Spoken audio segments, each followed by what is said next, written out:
There once was a time when San Francisco was home to a flourishing tourism industry, when visitors could go and marvel at the Golden Gate Bridge, walk along the city's historic piers, taste some of that delicious Ghirardelli chocolate. It was a city not only known as the center of a booming tech industry, but a hub for arts and culture. It was widely regarded as one of America's great cities. But no, not today, not anymore.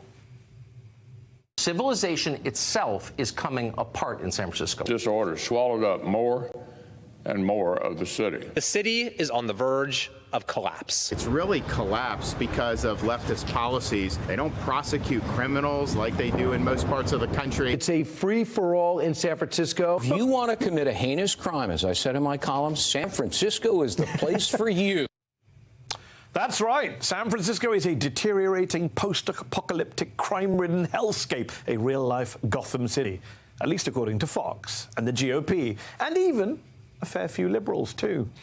Look, there are certainly problems in SF. The cost of living continues to rise in one of the most expensive cities in the nation, leaving thousands unhoused. And to make matters worse, the city is still grappling with an intense opioid epidemic. In 2020, overdose deaths skyrocketed in San Francisco, making it the deadliest year on record.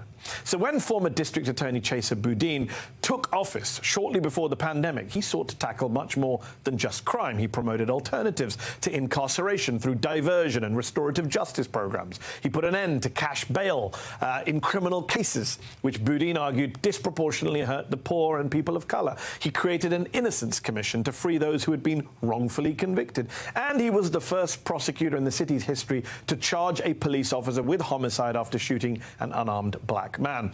All in all, very progressive measures from a very progressive DA. But none of that seemed to matter when residents saw their streets filled with encampments and drugs and failing sanitation measures. On top of that, San Francisco, like most major cities, saw a rise in theft during the pandemic.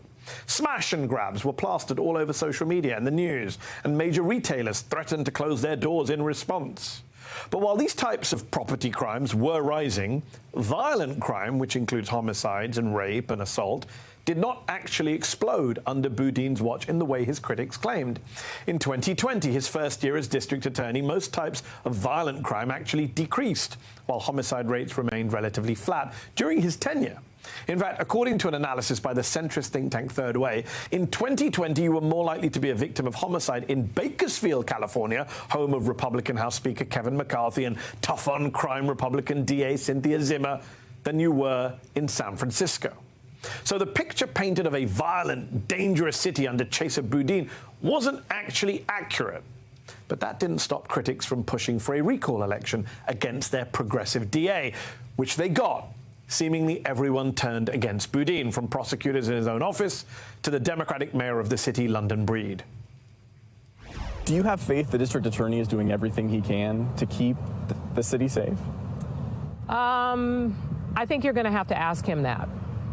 But I'm asking you, do you have faith in what he's doing? I am not necessarily on the same page with a number of things that he's doing. We need to start concentrating more on supporting the victims of this city than we are supporting, in some cases, sadly, the criminals. Whew. And with the political and, let's be honest, media cards stacked against Boudin, as well as a bunch of wealthy donors and business folks, a fiery recall effort gained traction.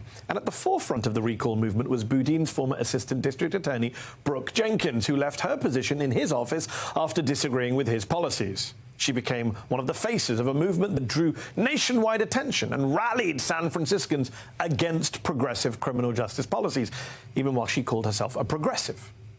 And it worked.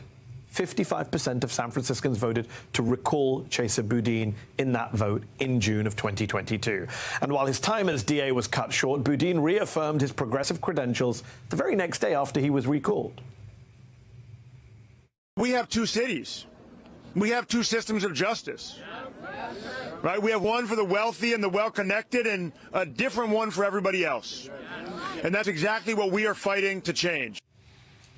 1 month later, Mayor London Breed appointed Brooke Jenkins as Boudin's successor. And in her tenure so far, Jenkins has cracked down on drug crimes and urged against the use of diversion programs. She also brought back cash bail after Boudin had eliminated it. And in another reversal, Jenkins' office will consider trying juveniles as adults for, quote, heinous crimes. So now that she's undone much of Boudin's reviled progressive policies, San Francisco must now be a transformed city, right? A crime-free, law and order utopia. Well, not quite. Since the day Brooke Jenkins took office, violent crime in San Francisco is up nearly 4%. And homicides specifically have gone up more than 7%. Just this year alone, robberies are up almost 15% compared to the same period last year and are higher than they were during the entirety of Boudin's tenure. And those viral smash and grabs that were rampant under Boudin, yeah, they're still happening on Jenkins's watch. How's that for cracking down on crime? In a statement to the San Francisco Gate, Jenkins said crime rates matter and are an important indicator, but they do not tell the full story or take into account key intangibles that speak to the system's ability to ensure there is accountability and efforts to improve public safety. That's weird, because here's what she had to say about crime rates during Boudin's recall election. There is zero accountability under Chesa Boudin. Crime rate is directly linked to his failed policies.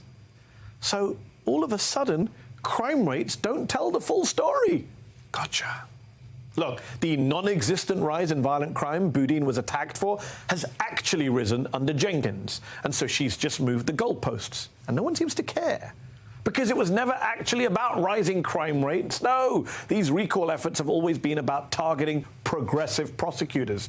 And that's not just the case in San Francisco. We've seen it in Philadelphia, where Larry Krasner survived impeachment after being re-elected. We've seen it in LA, where George Gascon narrowly survived not one, but 2 recall attempts. We've seen it in Alameda County, just outside San Francisco, where DA Pamela Price is currently facing a recall.